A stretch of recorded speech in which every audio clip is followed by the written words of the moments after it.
I'm Derek Joyce, and I'm here with Paul Onwarda, and this is I'm Not the Expert But. This is a podcast where we'll discuss everything from the most complex ideas that we know nothing about to the simplest ideas that we probably know nothing about either. So put the kettle on, get comfy, and join us. At the time of recording this, there's an awful lot of tectonic and volcanic activity in Iceland. That's right, yeah. There's evacuations and a national emergency, isn't it? Yeah, well, they're expecting an eruption. Yeah. And I sent you a link and it was live feedback of all the seismic activity. Yeah. You know, did you it's just constant, like, yeah. They're all really small, but it's just constantly there. So, hundreds of tremors a day. Like, yeah, I would say that I'm fucking tired of saying, if I didn't do animation, I'd have studied this. The way I did with volcanoes and volcanology. Earthquakes, the ology of earthquakes is fucking incredible. Seismology, the word you're looking for, isn't it? I prefer the ology of earthquakes because I'm not really well educated in this subject. Yeah. Because I'm not. Yeah, like you're not a seismologist, but... Yeah. It's a passing... There's a new name for the podcast now. I'm not a seismologist, but... That's a terrible title. I know. I'm not an expert, but it's an awesome title. It is. Yeah. It is. And that's what we're about. Yeah. Best title. We find something we're interested in and we just try and find a little bit about it and have a chat. Yeah. Make ourselves feel dumb. Yeah, pretty much. Okay, look, the ology of earthquakes. We all know that earthquakes are caused by tectonic plates slamming together, pulling apart or grinding off each other, one in one direction, the other in the other direction. Yeah. So in California, for instance, the two main tectonic plates at the boundary we all know as the San Andreas Fault are the North American plate and the Pacific plate. Yeah. Now, and I will say this a couple of times in this episode, the oceanic plate, the Pacific plate, is heavier than the continental plate. And that goes for all of them. Right. If one is going to subduct under the other, it's going to be the oceanic plate that subducts under. And is that because of the weight of water on it that makes it? I don't know. Sounds like it might be. It could be. It's underwater, so. Might very well be because water weighs an awful lot. Yeah. It could well be. Going forward, and I will say it again and again, but in case I don't, it's the oceanic plate that subducts under the continental plate. Right, okay. Cool. As par for the course. So the San Andreas Fault is more than 650 miles long and in some places 10 miles deep. I don't know whether it's 10 miles deep of water or... If it's a cliff face of 10 miles. If it's a cliff face underwater. I'm assuming it's 10 miles deep underwater. Right, yeah. Because, I mean, fucking... A 10-mile cliff face, that would be pretty impressive, actually, yeah. You know, which might be the Mariana Trench is kind of... Yeah, but that's that's a trench. That's kind of, you know, yeah. I don't know. Anyway, we're off to a good start. Yeah. The Pacific So it's plate, underwater anyway. The Pacific plate, the oceanic plate, moves northwestwards against the American plate at about 2 inches per year. Yeah, it doesn't sound like a lot. But it is a lot. Oh, it is. Like, yeah. it's you think of it over millennia. Well, yeah. Well, you know, how much, and if you were a Californian, how much would you feel of that 2 inches per year? I mean, there's constant tremors and activity in California. Yeah. Hasn't been a big one in California for a long time, though, has there? Which is scary in itself, isn't it? I was a bit, which is worrying. Yeah. Because it's the same longer thing I was between saying about them, the volcanoes. worse. Yeah. The release of pressure is like releasing the pressure from a pressure cooker. Yeah. You know, you release it and drop it over time and it stays at a manageable, constant level, not dangerous. Yeah, but the longer they snag, the more pressure builds up and then, you know, it's like an elastic band snapping. Boom. And you get a massive, massive earthquake. Yeah, well, the longer they snag, the more pressure builds up, which we will get on to when we stop in later places around the world, because that's what happened. Right. Okay. All we need to remember is all tectonic plates are always moving. They're never, ever stationary. So if you've got a situation where one does snag, and we have had that, then everything around it doesn't snag as an entire plate. And everything around it is still moving. It's still moving in the direction it was. It's just snagging at that point. So that becomes a pivot point almost. Sooner or later, it's going to catch up. Yeah. Yeah. So, as we were saying, while constant tremors can be problematic, and they do cause injuries and fatalities, and they do destroy buildings and lives and all that kind of thing, when they don't occur is when you start worrying. People start getting concerned. And I mean, people living their lives in a tectonically active place around the world don't necessarily worry about it all the time. No. But the scientists who measure these things do start to get worried. Yeah, when there's a long period of inactivity, Yeah. It's a bad portent. So eventually when the accumulated pressure releases, it's usually a catastrophic earthquake, yeah. Okay. How do you measure earthquakes? The Richter scale. Okay. Really?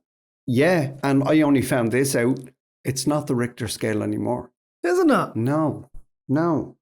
Okay. In 1935, Charles F. Richter and Benno Gutenberg wrote a paper and developed a, inverted commas, mechanism to measure seismic activity. Yeah. And we know it as the Richter scale. Yeah. In the 1935 paper that Gutenberg-Richter wrote, it was called the magnitude scale. Okay, which is what, like when you hear, it's a 9.2 magnitude earthquake, which, that makes sense. So, it's a scale of magnitude, but it was called after Richter. I don't know what happened to Gutenberg, though. He seems to have got forgotten somewhere along the line. Shafted. Well, I think it just became the Richter scale because it was easier to remember for people. Yeah. As opposed to the Gutenberg scale. Which, if it had been called that, I wouldn't have a fucking problem with that either. No. And we might be measuring earthquakes in terms of Gutenberg's as opposed to. But, why did fucking police academy just pop into me head there? That's the first guy. I thought of The Simpsons when they were doing the Stonecutters, when Homer Simpson was inducted into the Stonecutters because he was their messiah. He had a birthmark on his arse cheek or something like that. But they sing a song and it's who made Steve Gutenberg our star. We did. Okay. Yeah, so that's the first thing I thought of was Steve Gutenberg. Yeah. Many Mahoney's is a... Yeah, many Mahoney's is that earthquake over there. So somewhere along the way, Gutenberg got dropped and we had the Richter scale. Just like in Police Academy, I think it was after 3, Gutenberg got dropped, wasn't it? Did he get dropped? Or did he decide not to do it anymore? Yeah, he's only in the first 3, I think. Because didn't he do... I don't know if he got dropped or walked away. Didn't he do that thing, 3 Men and a Baby? He did, and the thing with fucking Johnny Five, what was it called, Short Circuit? Yeah, so... He's great in that. He moved on to bigger and better things, let's say that. Yeah. Come on, nothing's bigger and better than Police Academy though, man. Come on. Police Academy 1 was good. 2 was okay. It's like Ghostbusters 1. And then until... I really like Ghostbusters too. I'm going to have to say No, I didn't like that. Constantly, man. No, terrible. I even watched the 2016 reboot recently, and as awful as it is, it wasn't as awful as I thought it was the first time. Still awful. Ghostbusters Afterlife completely undid whatever I felt about the 2016 reboot or Ghostbusters 2. And they were just fucked in the obsolete where are they now folder. Yeah. That's it. Yeah. Now Afterlife is brilliant. I love that movie. And the new one is going to be amazing. Trailer looks brilliant. Yeah. Anyway, how did we get to here? Anyway, from earthquakes. So Richter scale was what it was called up until the 1970s. Right. And in the 1970s, and I assume it's because of scientific progress, and they realized that earthquakes weren't just a shaking and everything's they weren't being angry or whatever. There's all sorts of different waves that happen within an earthquake or a tremor, which I will get to later on. But in the 1970s, the MMS was developed. And that's not the multimedia message thing. True. The MMS. Yeah. And it was the moment magnitude scale. The moment magnitude scale. Scale. The MMS was developed to accurately capture all the different seismic waves from an earthquake. Earthquake intensity scales record the severity of earthquakes' effects on the surface of the earth, and the modified Mercalli scale is the amount of shaking at a particular location. So there's loads of scales. And different ways of measuring, yeah. And different processes to measure not the same thing, but different elements of the same thing, that kind of way. Yeah. So, whereas Richter more so focuses on the severity of it, isn't it? I don't know. It's pretty much, the Richter scale was pointed at an earthquake or detected an earthquake. Yeah, and it was just how bad it was or this happened. Yeah. And how much of the movement was there as opposed to how widespread was it? What type was it? It didn't kind of measure those things. It just measured basically like a needle on a sheet of paper, and the needle would move up and down as the earth shook, basically. Yeah. And that's all it measured. Well, it's not even that's all it measured, and it was a useless piece of crap. No, it was a stepping stone to what they know now. I mean, now they can isolate where it happened, its epicenter, how deep it was, what kind of waves came through, all that kind of crap. What caused it? Was it a snag? Was it a volcano? Yeah, so they know so much more. So as they learned, I'm guessing as scientists learned more in-depth analysis was needed. And so all these I mean, what is, like, I know this probably sounds like a stupid question, but what is the purpose of seismology and, detecting these things and monitoring these things? Because fuck all they can do about them. Well, and they can't stop them happening. Okay, you can get a warning, you can evacuate. There's obviously that kind of thing. But for such an in-depth analysis, but you can also develop what's the end goal? Structures that are more adept at handling tremors. Yeah. Absolutely. I mean, there's always going to be technologies and stuff. one. But do we need that in-depth analysis, that scientific analysis of an earthquake? That's what science is, man. That? And that's what I'm saying. Is it just curiosity? It's more that's driving about understanding and being able to create precautions and like early warning and stuff. I can totally get that, but I think the Richter scale did that anyway, because you had your tremors and your, it measured those. But it's a whole branch of science now, and there's earthquake detectors all over the world, and they're watching this constantly. And like as you said, in Iceland, what's happening there, the monitoring that's going on there. Like, I get it, but it just feels completely fucking futile. I mean, this is Mother Nature. I was reading a book by Bill Bryson called A Short History of Nearly Everything. Yeah. Which is fantastic, and it's my go-to book to read. It's just something I can sit down and enjoy. I've read it again and again. Yeah, and it's kind of book you can open up anywhere and just kind of read, can't you? You don't have to read it from front to back. Was it the early 19th century? One scientist came out and said, "That's it. We know everything's being discovered. Science is finished." In more or less those words, we're done. We've discovered all there is to discover. And then somebody discovered tiny atoms and particles. Oh, of course, and then all that kind of crap. And then they discovered how to split them and make weapons. Yeah, But then they discovered energy waves, and they discovered photons and all that kind of stuff. So the day science stands up and says, "We've covered it all, lads. It's all learned. There's nothing more to learn. Everything is done." Yeah. Somebody will find something. Oh, of course, yeah. So absolutely. Yeah, I understand that, and I understand the whole kind of purpose of science. What I was kind of trying to say is there's a lot of money spent on seismology. I'm just wondering, is there a goal? Like, are they trying to come to the stage where they can actually influence earthquakes or prevent earthquakes? Or, I mean, you're talking like massive forces here. I can't see any way they can ever do anything like that. Say, for instance, somebody gets out a soldering iron, seals the whole thing up, and it's no longer an issue, and they're like, "Fucking job is oxo, lads. Don't worry about it anymore." That's just gonna the whole planet move just somewhere crack else. Open. Yeah, no, the whole planet just crack open if they're all sealed. Yeah. So it's not a case of stopping them or preventing them. It's a case of preventing loss of life due to the catastrophic damage and loss of life. Yeah. So it's the kind of predictability side of it than, more so what they're looking into. They always want to predict them. Yeah. I mean, and going to storms and supercells and tornadoes and shit like that, they want to predict them. And now they know so much more that they can look at a cloud and go, fucking send out a warning there. whereas they didn't before. Yeah, satellite imagery and stuff that can help with the weather, obviously, whereas you don't have that for Even an somebody earthquake, just looking out of their car window and going, whoops. There's a storm coming. Yeah. Yeah. I told you once about the hailstones. You did. The hailstorm that I was in Brisbane. Yeah. It was somebody just looking out a window or coming back from the lunch or getting out of their car and looking at the sky and the colour of the sky and going, uh-oh. And they weren't a scientist. No. But they'd learned that was experience. All that from what had been discovered and from experience. Yeah. So, there's an awful lot of money spent on it, if that's what you're saying. Yeah, there is, but it's all worthwhile. That's what I was trying to get to. What is the worthwhile of it? And so it is kind of the idea of predicting them as opposed to influencing them in any way. Yeah, that's all I want to know. How many tectonic plates are there on the face of the earth? No idea. Have a guess.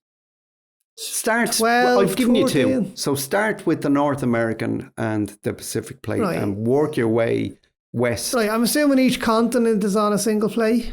So you got your 7 continents. I'm going to say 7. Okay. No. Oh, and then each ocean. Sorry? Each ocean would be on one as well. So you got your 7 continents, 5 oceans? You're not far off, but your logic is incredible. Okay. Well, I'm thinking continental plates and oceanic plates. Yeah, so, I get you. It's not as cut and dry as there's a continent, there's North America. The North American plate, landmass for as instance, opposed to continent, which extends beyond the North American continent out as far as where it meets the Pacific plate. That's the San Andreas Fault, which is off the coast of California, as we all know. Okay. But do you remember when it extends east to the Atlantic? Do you remember when we were talking about volcanoes? I was talking about the Mid-Atlantic Ridge. Yeah. And that's pulling apart. And that works all the way up to Iceland, which we've just previously mentioned. And that's that ridge there. And that's sitting on that rift, and that's the Middle Atlantic, hence the Mid-Atlantic Ridge. Yeah. That's the boundary. It's not Mid-Atlantic Rift, is it? The Mid-Atlantic Ridge, yeah. Okay. That's the boundary of the North American plate and the European plate. So they're not stuck to continents, Europe, South America. They are named after. Yeah, that's what I meant. Yeah, but they're not stuck rigidly to those, that little bit there and that little bit there. All that kind of right, there are 15 plates. Oh, so it's close enough. Yeah, you were. I don't know how you got there, but you were close. Yeah.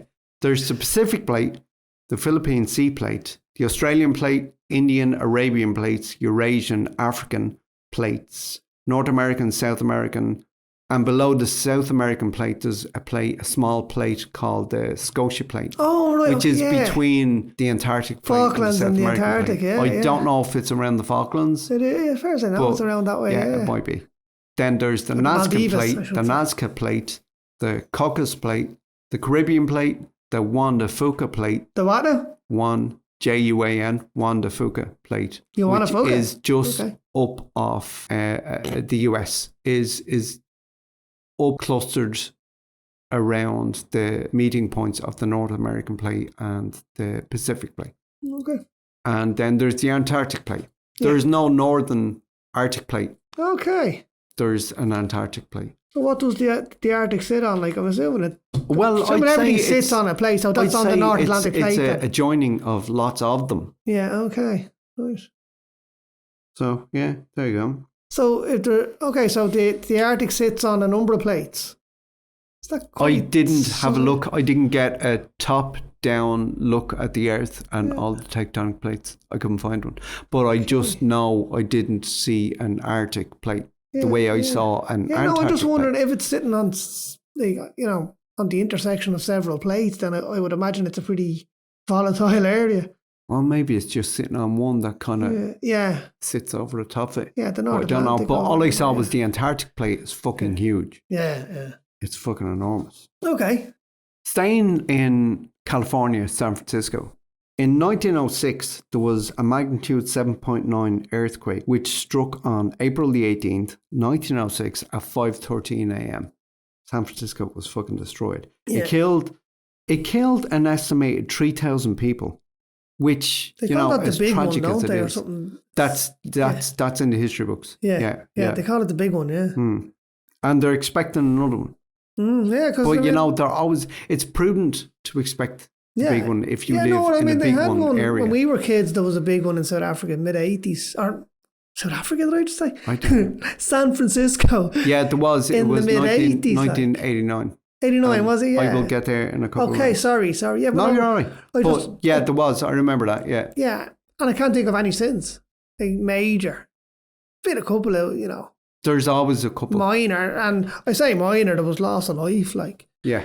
But nothing as catastrophic as the one in 1989 or 1909, as you're saying. So they're overdue. 1989, 1906. Or 1906, sorry, yeah. Which brings me back to my pressure cooker analogy. Yeah, they're overdue, you know? Yeah.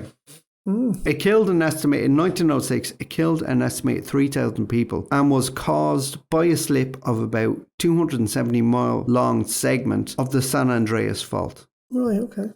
They can now look, and I'm sure they didn't entirely know it then, unless you see a big lump of land that used to be over there on the left and now is over there on the right. Yeah. You know, but they can now go back and investigate what caused it.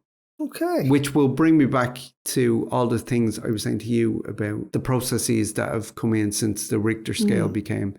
And it's not they that can it's retrospectively look back at past ones. That's cool. Yeah, but I mean, so previous investigations, if you learn what happened, what's gone before. Yeah, of course. Yeah. It's going to prepare you for what's coming in the future. It's just like your hailstones. I mean, that was just experience. Yeah. The guy seeing the cloud in my eye, I know what that means. Yeah, it was weird.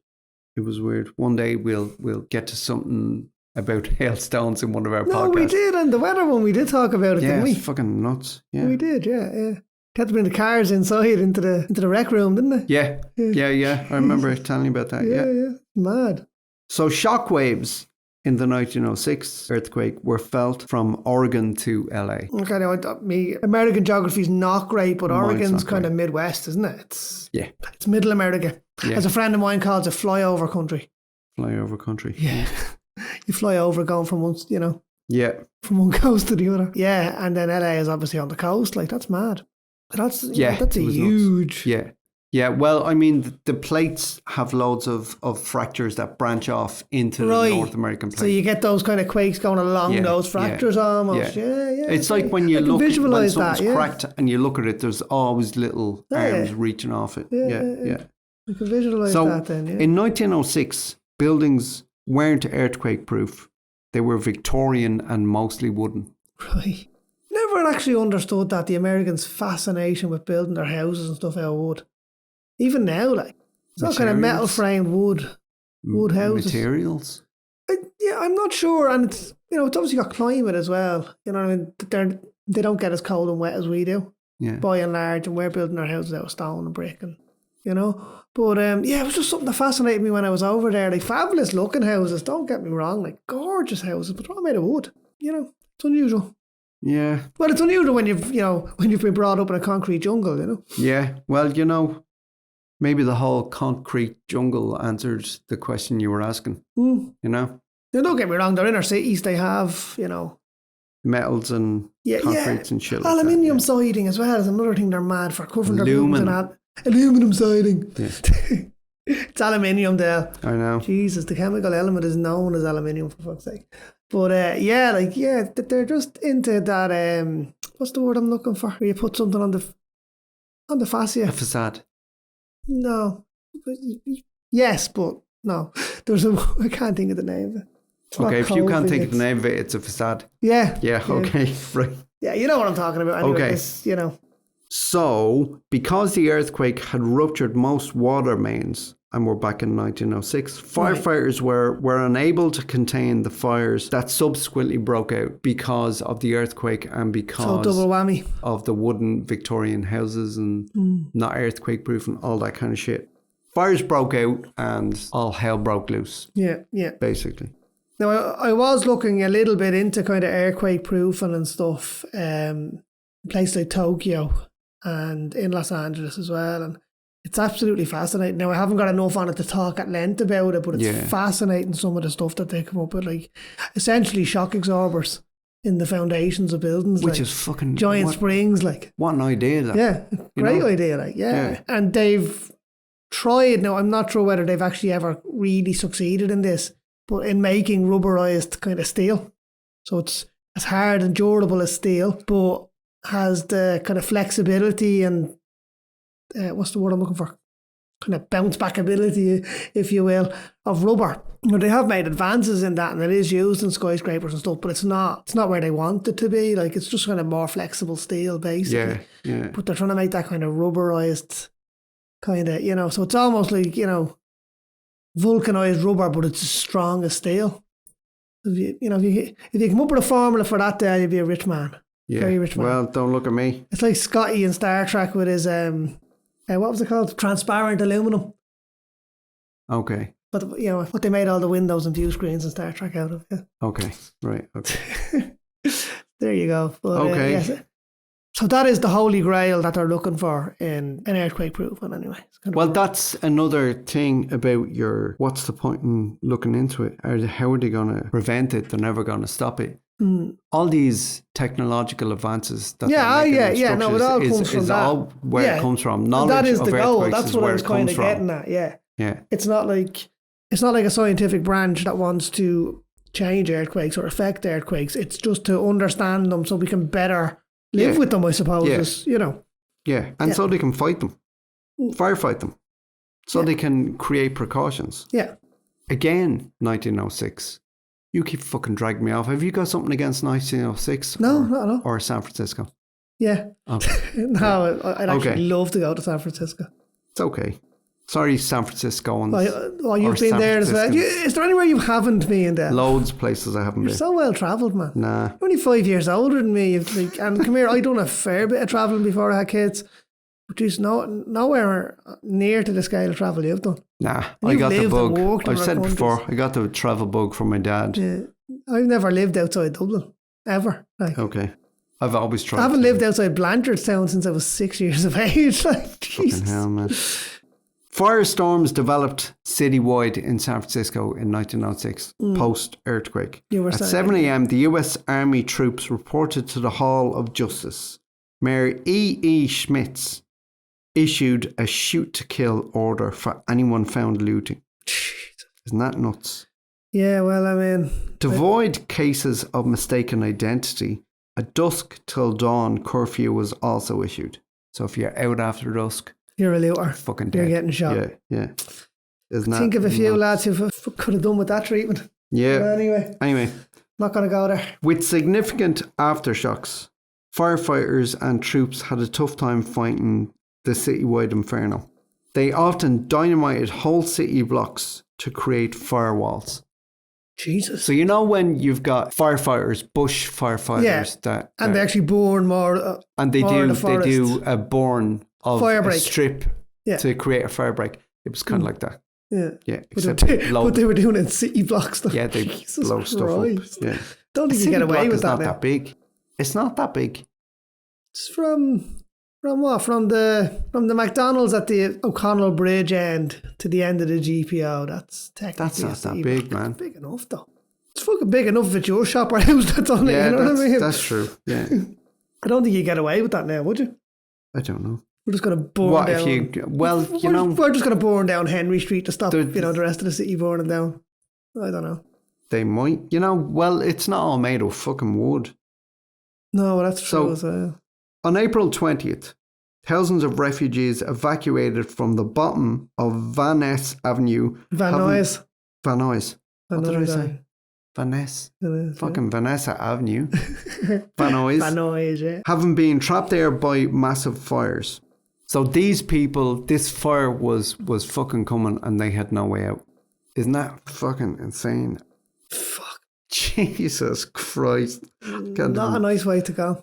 Trapped with nowhere to go. And there's a fire fucking coming. And it's getting hotter and it's getting smoggier. Right. That's scary shit. And they got evacuated? Yeah. Oh, okay. The army would eventually house, inverted commas, 20,000 refugees in more than 20 military-style camps across the city.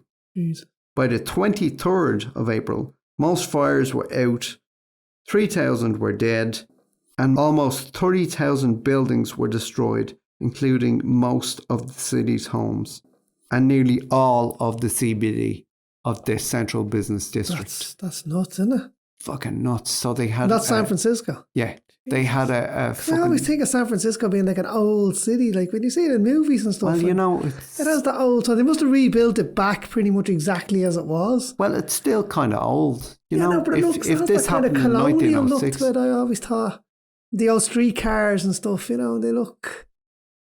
Like it looks pre-1900s anyway, I always thought. Well... So I guess they probably did build it back in the same aesthetic as what it had, I would imagine. I'm sure they would have gone for the same feel. Yeah. But I don't know, it just looks like a fucking cosmopolitan place to me. I never went, wow, you've been there. I'm going by what I've seen on television. Do you know what I mean? Right, so okay, that's the I'll nicest take your of the word nice. for it. Yeah. You know? No, it's an okay place. It wasn't great. Yeah. Sorry, San Francisco. Very bohemian city though, isn't it? Yeah. Yeah. Well, yeah. I was reading... I'd love it. I was reading... Artisan and... Yeah. Yeah, I was reading Dave Grohl's autobiography. I've actually downloaded that. It's fantastic. It's great. Yeah. It's just... Couldn't put it down. Yeah. Yeah, it's really good. And he has a lot of good things to say about San Francisco. Yeah. No, so, I mean, I'm not saying it's a shite place. I think it would be my kind of place. But then again, I mean, how much of it is real now and how much of it is manufactured bohemia, you know? And, you know? That's just cynical, man. Well, it's like Temple Bar. Do you know what I mean? And I don't mean the main strip in Temple Bar. That's just tourist trappy crap. But you've got the little... vintage shops and the little, you know, record shops and stuff that used to be really, really authentic, and now they've just become commercial. Commercialized. What's the word I'm looking for? Facsimiles of hippie shops, as I would have called them. You know what I mean? They're not. Yeah. They're trying to be, but they're not. You know. Yeah. But no, it's lost. Well, if you've not been to San Francisco. Yeah, I can't diss it. I can't diss it if I haven't been. Go and check it out, and if you don't like it, I'd love to go back to the States. Well, don't like it. Part of me says I'd love to go back to the States, and I would. Like, I'd love to go back, but I'm really concerned at how much of a shithole it's become. To be honest with you, sorry, American listeners, but I mean that is what's been portrayed over the last kind of 8 years, isn't it? Well, you know, there are many places in the world. Oh yeah, absolutely. I mean, listen, the whole world's going to fucking hell in a handbasket at the moment. Anyway, like none of us are getting better. Okay. On that cheery note. Maybe a fucking big earthquake to wipe us all out was the answer though. Seismic waves. There are two kinds of seismic waves. Why isn't that what we're in San Francisco? Isn't that what you do? Did they surf in San Francisco? Yeah. LA, California, yeah, come on. 7 hours away, man. Well, no. Fucking California in general, man. Come on, it's the surf capital of the world. Okay, two types of seismic waves: body waves and surface waves. Okay, body waves sounds like something you can definitely surf. And surface waves. I mean, what did you do on top of the water? On the surface. So, body waves are waves that travel through the body of the earth: rock, magma, crust, upper mantle, lower mantle, all that kind of shit, right? Inner, outer core. If you're surfing them, you're in trouble. Yeah. Okay. Surface waves can only travel on the surface, hence their name. Right. Their frequency is lower than body waves, which is why they travel on the surface. Okay. So I'm not great with frequencies and troughs and peaks and all that kind of stuff. So what we're saying is that the lower the frequency, the less they can kind of penetrate solid objects kind of thing, is it? Or I guess. Again, I didn't study this shit, man. Yeah. Wish I had. Fucking animation. And here's me wishing I was an animator. But anyway. I wouldn't change it for anything. I'm animation. The one with the science degree, you know? Yeah. Okay, it's computer science. Still a science degree. Of body waves, there are two types. It can be subdivided as well. You've got primary waves and secondary waves. Okay. Pretty easy to work out. Primary waves are the ones that arrive first. Secondary waves are your after tremors and stuff, aftershocks and stuff, is it? The best way I can explain it, and we'll throw a link up on Facebook, is not someone trying to explain primary and secondary waves for dummies. It's not a video like that. Right. It's the part in Ghostbusters Afterlife Okay. Where she discovers, she walks in, they're all watching fucking Cujo. Oh, right, yeah. And she drifts into where the teacher is, and she's looking at his readouts, and he's saying there's a really great movie on in there, you know, and she goes, these look like seismic waves and tremors and shit like that. Yeah, and these are P waves and S waves, she says. Yeah, she literally says that, and he explains what's going on, where they are, and why it's an anomaly. And that explains primary and secondary waves. Yeah, because in Ghostbusters, they're not on a plate. A boundary, a tectonic boundary. They're not on a tectonic plate, well, so tectonic... I'll send you that link, have a look at it. That explains it much more eloquently than I can. Cool. And that's an excuse to go and watch Ghostbusters Afterlife again. Yeah, excellent. You can stick it up on Facebook when I will, of course, this episode. Yeah. It's great. It's fantastic. Copyright of Paramount Pictures, I have to add. Yeah. We don't claim any ownership to it. No. Okay. So P waves travel faster than S waves, which answers the question you asked a couple of minutes ago. As to why they come first. Yeah. And are the first to arrive at a scientist detector. Okay. So P waves are early warning. Yeah. Kind of, yeah, okay. Well, it's the initial. Like, I mean, by the time, by the time the P wave is hitting your sensor, it's already too late. It's already happened. You don't get a warning that much that you can fucking get out of harm's way. You might be able to get under a door frame. It's already happening, basically. Yeah, you might get under a door frame before the secondary waves hit, but you don't get that much of a forewarning. Yeah. P waves travel at 5 kilometers per second. It's not that fast for, like, when we think waves, I mean, like light waves traveling. Yeah, but what are light waves moving through, man? I know, yeah. You know? This is moving through solid rock. Well, that's true. Yeah, when you think of it that way, it is quite fast, yeah. S waves travel at 0.8 kilometers per second. Okay. So there is a significant difference between the two, I suppose. Those speeds that I just mentioned, and this is where it fucking makes my mind go, what? And freak out.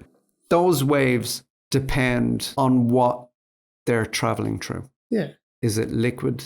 Is it solid? Yeah, well, that makes sense. Yeah, but just to the mathematical gymnastics that my brain has to do to process all of that is just fucking checks me out straight away. Yeah. Maths is never ever my thing. Yeah, it's not my biggest, we've discussed that previously as well, yeah. Okay. And apparently English isn't my forte that I thought it was either, but hey. Okay, I just want to throw this in so long as you don't ask me any questions. Okay. Right. So there are also love waves. LOVE. Love waves. Okay. And Rayleigh waves. Rayleigh or waves. AYLEIGH. Rayleigh waves. Rayleigh waves. Okay. Waves. What are they now? I have nothing on them. Okay. No mass. I don't know what's going on after that. Okay, all right. So, I'd have to look at that. I was looking at it and I was just going, how am I going to say this without sounding like an idiot, but simplify it so I'm not just regurgitating and I'm understanding it. And I just couldn't. I was like, fucking, I need to do a 3 or 4 year course just to understand all this shit. I was like, fuck that. Are you regretting doing earthquakes now, though? No, I love it. So much to it, like. I want to get over to do the Japanese. Yeah, and I've got a fair bit on that as well. Yeah, that was nuts. Right, but I just want to throw this out there, and it's just a tiny little bit. Yeah. There was also an earthquake in San Francisco on the 17th of October 1989, which is what you said I referred earlier. to. I actually remember that, yeah. It was a magnitude 6.9 earthquake. Not that big, though, when you think about it. 6.9 is not... But the magnitude scale, like the 6.9 is exponentially bigger than 5. Yeah. So it is huge. Well, I mean, but again... it's not when you consider that there's 9.2s and, you know... Oh, yeah, but I mean, they're fucking... But again, this is a 6.4 in a built-up urban area compared to 9.2 out, you know... Yeah, 6.9, but 9.2 out in the ocean... I know, as we will see. We're going to get there, nuts. We are going to get there, and that was devastating. It was 6.9. The epicenter was about 60 miles south of San Francisco at Loma Prieta Peak in the Santa Cruz Mountains. Yeah. The quake lasted 15 seconds. 15 fucking seconds. Is that long for a quake? For me, that'd be long. Like, the longest 15 again, seconds I of your was life. in a 3.4, I think it was, Right. when I was in California doing my internship in animation from college. And I was freaked out. Everybody and all the Californians Just carried were on. just like, yeah, whatever, it's okay. They got under the door frames when it shook, and it was over, and they went back and sat down and went back to work. I was freaked out. It's freaky feeling the most solid thing you know under you. Terra moving. firma, like, Yeah, moving. Yeah. And it's weird. It's just I can fucking imagine, bizarre. yeah. But they don't bat an eyelid. So these things happen all the time. So Yeah. the 3.4 is fucking nothing. A 6.9, Jesus Christ. That's fucking disaster. But again, they probably would have got a bit freaked out. And I actually saw footage of it, and there were screams. Oh, yeah, and roads collapsing, all that stuff bridges that you coming expect down, for as a reaction was all happening, and roads collapsed. But people got on with it. People bounced back from it. Yeah. Where I'd just be walking around fucking wide-eyed. You'd still be shaking long after the quake stopped. Don't touch me. Don't touch me. I'd be the same. Stay away from me. But yeah, it's we did have a mad. tiny one in Dublin when we were kids as well. Do you remember that? I Really remember that. tiny one. But, and again, they're called intraplate quakes. Right, okay. INTRA Yeah. quake plate. Yeah, because they happen Intraplate. inside the plate as Inside opposed the to what plate, about which I'll talk about later on, because if I get pulled off in that direction, fucking... Okay, let's do that later then, but yeah, I do. I remember that. Awesome. I remember that. The epicenter was in the Santa Cruz Mountains. It lasted 15 seconds, and there were 67 fatalities, which is tragic. It is tragic, but it's fairly minor. They got off very light, There were 3,000 injured. Hmm. In the Marina District in San Francisco, there's no bedrock. So it's all reclaimed. Oh, okay, You know, so they it's built silt. it. Yeah. Liquefaction took place. Right. Just literally. So it all just, it's like foundation's putting just- a mountain of flour in a sieve and shaking it. Yeah. You know, and it just fucking whittles away to nothing. Jesus. So I guess that's what happened. That's my very, very non-expert way of putting it. Yeah. Okay. I would have thought it'd be more like putting a mountain of flour into a jug of water. It just literally... Well, actually, dissolved that's in even it, better. yeah. Do you ever drink protein and you kind of fill up your water and you drop it in? Yeah. And there's a scientist that's- somewhere listening to this going, Oh, Jesus holy Christ, shit, man, lads. yeah. Fuck's sake. So like the whole waterfront just fell into the sea, basically. A 1.25 mile stretch of the second level Cypress Street viaduct along the Nimitz Freeway collapsed during the quake. Do you remember that footage? I do, yeah. And now they've made it a fucking attraction at Universal Studios, haven't Have they? they? That's that bit pretty where... fucking gruesome, isn't it? Well, it's from the movie Earthquake. Yeah. But it's, like you're going along and the road just collapses under you, and then you go down and it's a roller coaster underground, essentially. Oh, right, okay. You know? So, But they're making fun of tragedy. Yeah, well, as I said, the ride is based on Okay, the movie. no, they're not. I apologise. They're not making fun. They're making commercial fun. Yeah.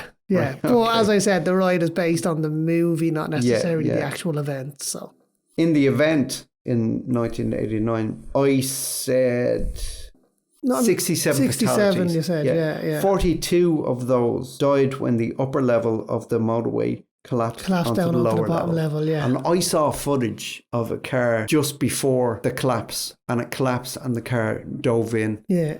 but that. didn't.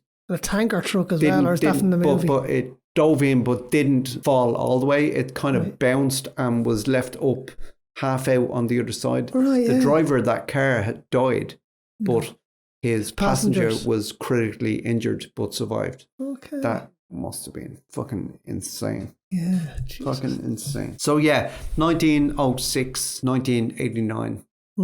And now, Yeah. I'm counting. Okay. So we've got Japan in 2011. I think we all remember this one. Yeah. Well, you know, it's so recent. At 2:46 on the 11th of March in 2011, a magnitude 9 earthquake struck off the northeastern coast of Honshu, Japan's main island. It caused widespread damage and generated a series of large tsunamis that devastated many coastal areas of the country. I think we all remember that. That's what people remember because there's nobody witnessed the earthquake. Now, I know when we were talking about this earlier, Dale, and I got a bit muddled. This is not the same as the Indonesian tsunami, is it? No, It's not that the was same the Indian event. Ocean. Yeah. Yeah. See, my memory had just kind of literally compacted both of those events into one single event. Right, okay. Which, Okay, we'll get on to that one later as well, because that was fucking catastrophic. And that had global That was effects. Thailand and everything. Yeah. That's what I was thinking was that was one. the island that everybody remembers the wave coming in on. Yeah, no, I was thinking that was the one where, as I'm going to get on to Fukushima, nuclear plant got damaged. I thought that was the same one. No, but it wasn't.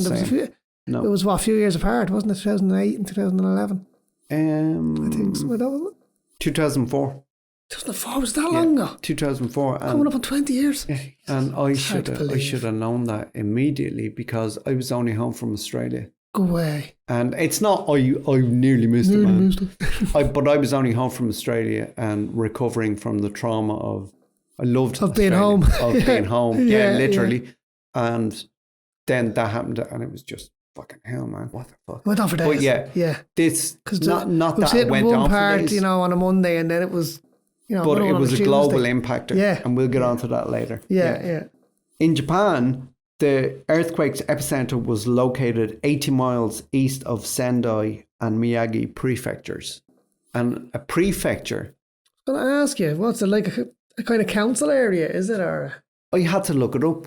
It seems to me it's like the states in America. Right, so they're kind of autonomous. But they're not autonomous, but they have a state government that will legislate and create laws. But, they still have a federal government as well. Yeah, they're obviously under the umbrella of the United States imperial government. Yeah.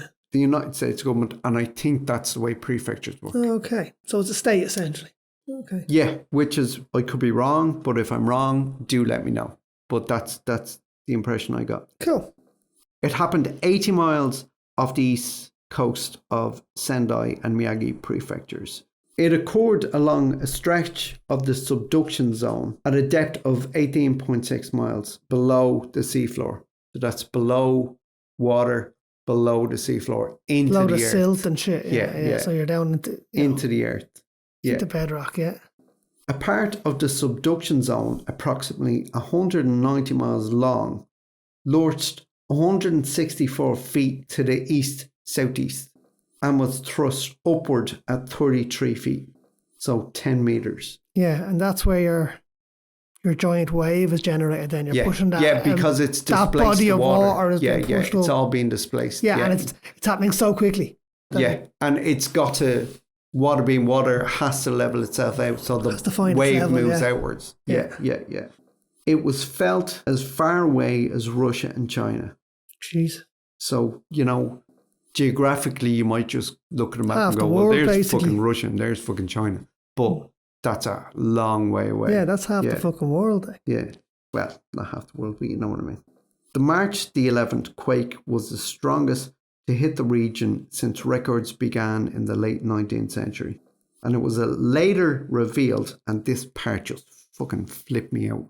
It was later revealed that a satellite orbiting at the edge of the Earth's atmosphere had detected infrasonics, which are low frequency sound waves, from that quake. At the edge of the fucking atmosphere. That's a loud quake. Jesus Christ. Well, infrasonics, we can't hear.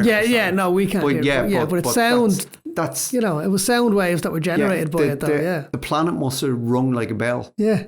Like, Literally, fucking nuts. That is crazy. That is deadly. It's an understatement, and I don't mean to sensationalize anything. You see, this is it, and I mean, like, we're fascinated by the science of this and the kind of spectacularness of it. Let's not forget that there's a massive loss of life here. That's something that we have to be very kind of, conscious of. Yes, there was. So, it's like, not we're not fangirling over these earthquakes. Like, it's not sensationalism of fatalities or anything like that, but it's a fascination at the science of it. Yeah, absolutely. Okay. In a very non-expert like, the Earth is trying to kill us, let's be honest. The Earth has a disease and we're the spots, and Mother Nature's trying to fight back. Yeah, it's a living organism. It is, and we're just fleas on a dog's back. That's it. That's exactly what we are, yeah. And Mother Earth is desperately trying to shake us off. Yeah, and it will one day, I'm sure. Yeah. Being thrust up 33 feet, 10 meters, created water displacement, as you were saying. and created a tidal wave which moved outwards. Moved outwards in a 360-degree arc, didn't it? Just, Yeah, well, circular wave, like, yeah. It had nothing to obstruct it, so it just... It's like you drop a stone into a pool, like. Exactly like that. So before a tsunami hits the trough, which is the lowest point of the wave at the front of the tsunami, hits the coast first. Yeah, and it's moving slower than the crest as well, isn't it? So it's building up behind it. Well, that gives you the height. No, it is the foot of the crest. Like the trough is down the bottom at the front of the wave. Yeah. Now we'll get to the speed thing in a minute, but you're on the right path. You're tracking along the right lines. Mm-hmm. When the trough hits, it has the effect of sucking the water out. Yes. Yeah, I remember that. Yeah. Was in the footage. And I think it was from the Indonesian one I'm thinking of, but I remember seeing footage on the beach and nobody had a clue. Like they were just, sunbathing and all of a sudden the sea disappeared. And they were like, oh, this is amazing. And because like, nobody had a clue, no one knew ran. why. Yeah. And then the next thing you know, they start to see this wall of water on the horizon. The wall of water, the front of the wave coming in, as it hits shallower water and starts to meet the land, because the land very rarely just juts up out of the ocean. Yeah, no, it's gradual. It's a slow incline, It starts to slow. Right. But the wave behind it, because the wave might be, let's say, a mile long. Wide. Yeah, if it's a mile wide. The back of that is still moving at 500 miles an hour. Yeah. So when the front of it starts to slow down, the back, the midsection and everything behind the front of the wave starts to catch up. Yeah. And as a result, it's forced up. Yeah. And it's like when you're on your BMX and you slam on the front brake, your back wheel comes up. That's essentially what's happening with a wave. So it's catching up and it's accumulating energy as it slows down. And slowly it'll start to tip over as the rest of the wave catches up. Being so tectonically active, Japan is one of the world's front runners in damage limitation measures when it comes to construction as far as earthquakes go. Yeah. Because it's fucking huge. I didn't look into that. I looked in a little bit and then I kind of got sidetracked by the Fukushima power plant. Yeah, I remember So I kind of went down that rabbit hole. As Della said, it ripped through the seafloor off the coast of Honshu. Now, automatic safety procedures immediately kick in at the Fukushima nuclear power plant as soon as that first tremor is detected. So reactors 1, 2 and 3 automatically shut down. 4, 5 and 6 were already offline for routine maintenance. There was actually only 3 reactors active at the time of the earthquake. And they shut down immediately, automatically. Right, at about 2:45 that afternoon, the earthquake damaged the power lines that were feeding power to the station and essentially cut it off from the national grid. Oh, right, okay. So, that's where all the generators kicked in. Exactly, yes. The backup generators kicked in to keep the cooling water flowing into reactors 1 to 3, which even though they were shut down, it takes nuclear fuel a long time to cool down. Right, okay. A long time. And how many reactors are there? There are 6 reactors at Fukushima. Yeah. So 1 to 3 were active at the time, and 4, 5, and 6 were down for maintenance. So, failure of the water cooling pumps at Chernobyl caused the explosion there in 1986. So without the cooling water being pumped into those reactor cores, you'd see the same kind of massive steam explosion because the water that's in there has to keep constantly moving so it can't vaporise by the heat of the rods. Now, actually, before I go any further, I just want to kind of explain a little bit how a nuclear reactor works, so people can kind of get their heads around what's going on inside there. Yeah. Right. So in a boiling water reactor, a BWR, basically what you have is you've got a giant sphere that's completely watertight and pressurized. Right. In the floor of that, you've got like a graphite grid with holes in it for fuel rods and control rods. Right, now the fuel they were using was zirconium, and the control rods that they use is barium. Right, so basically the ratio of barium to zirconium dictates how much output that you're getting, how much of a nuclear reaction you're creating. In the bottom of this. And hypothetically, you can control it by adding more barium. Increase it by taking away. Yes. And decrease by adding right, more. now each of those rods can be lowered or raised individually, but they can also be lowered and raised together. Right. So as soon as the earthquake hits, all those rods are immediately automatically taken out of the reactor core. Right. Right, so the nuclear reaction stops. Now that whole kind of spherical containment unit is constantly filled and refilled with water pumping through it constantly to slow or to cool down the zirconium rods, because they get like up to 2,500 degrees Celsius. Fucking hell. Right, so that's basically, and what they're doing is they're boiling water below the graphite grid. Is a massive boiler which is boiling constantly, creating steam, which then drives the turbines and generates electricity. Okay. So that's basically how your nuclear reactor works. The cooling water is pumped in by electric pumps. When the power lines fail, the diesel generators kick in. So the water keeps pumping. So there's nothing going too wrong yet. As I said, at Chernobyl, it was the water pumps failed. The cooling water inside that spherical chamber was immediately vaporised and massive explosion, obviously. Okay. So this is what they're trying to avoid happening now at Fukushima. So over the course of the next hour, right, a safety relief valve will open and close several times to safely vent steam and keep the pressure inside the reactor core at safe levels. This safety measure is likely responsible for averting a Chernobyl-like catastrophic explosion. Right.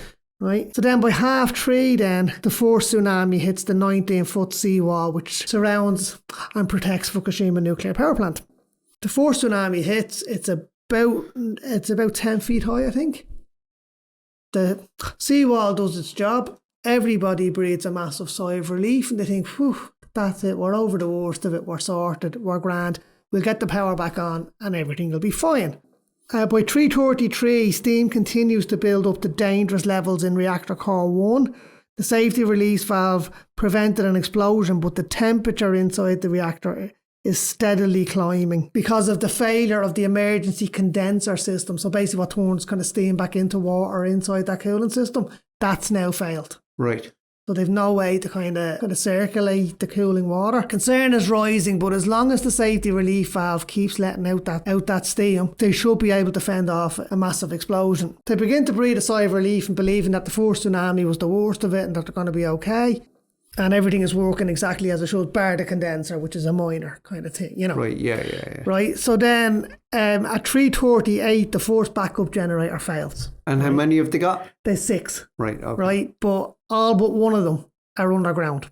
Fuck's sake. Below the water level. Yeah, so just bear that in mind. They're going to fucking make it a disaster movie about this in years to come. Yeah, I'm actually really surprised they haven't yet. You know, it's been 13 years, like, you know. Yeah, so the first backup generator fails due to some water that got in from the first tsunami. Right. And as I said, this one's on the surface. Concern then begins to kind of build because the other ones are underground and the water is starting to seep down into the basement levels. Right. So they get flooded. They've no power at all, you know. By 3:46, the second tsunami, this one 46 feet high, fucking hell, smashes into the seawall, completely engulfs the site. All the diesel generators are completely flooded and shut down. Their 500-ton fuel tanks are washed away like paper cups. Fuck. By this thing. Well, you've seen the footage, everybody's seen the footage that was on TV of this black wave washing in over the land with all this little bits of detritus in it. And it was fucking houses. Those little bits of detritus were buildings. Yeah. It was just the power of it, like, was just incredible. But so all the diesel generators are gone. This fucking power station is now autonomous. It's on its fucking own. There's no control now. All the systems are down. Everything's gone down. It's a runaway train now, right? Now, lucky enough that the fuel rods are not in the core, so it's not still performing a nuclear reaction, you know what I mean? Yeah. But they're still massively, massively hot and there's still a risk of meltdown. All that fucking water is radioactive though, isn't it? Yes. See, that's a closed system. That's why the condenser is so important, because it's a complete closed system. That water is pumped in there on day one before a nuclear reaction takes place. Yeah. And that is the water that stays there forever. It's forever. Well, for the duration, for the lifetime I understand. Yeah. Of the reactor, it's vaporized into steam and it's condensed back to water, and it's just, it's a closed system because it is contaminated, as you said. It's completely radioactive, so they can't let it out into the environment. So it's used over and over and over again to cool these rods. But now, without any power, those pumps aren't working. So that water is just sitting stagnant now. Right, okay.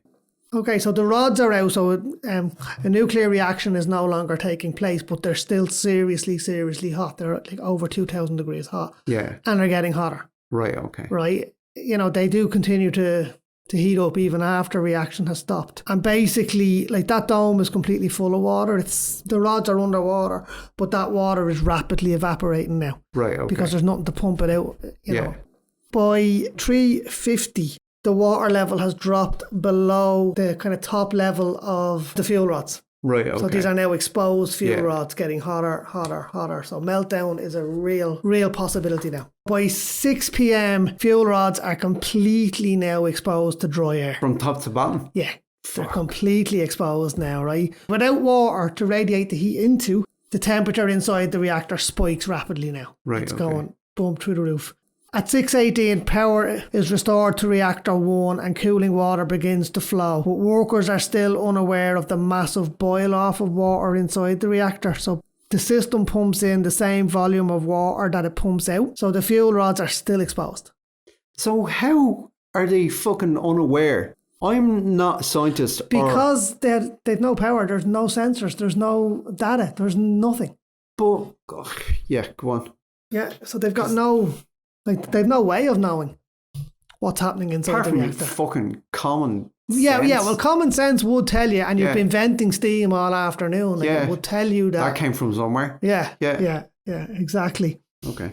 But it's more of a flaw in the design of the reactor. Yeah. That the pumps are automatically designed to pump in what they pump out. Yeah, okay. Yeah, so it's only pumping out. Sounds like a situation where they need a big override button. Yeah. So it pumps out half the water and pumps back in. Because it's a closed system, you see. Yeah. There is no way to add more water as such. There's another fucking shortcoming. You know, so you're just left with what you've got in there. You know, it's a closed system. So, yeah. By 7 p.m, Prime Minister Nato Khan declares a nuclear emergency, still claiming that no radiation leak has been detected and it's merely precautionary. At 7:20 p.m, the water level drops again inside reactor number 1, completely exposing the rods.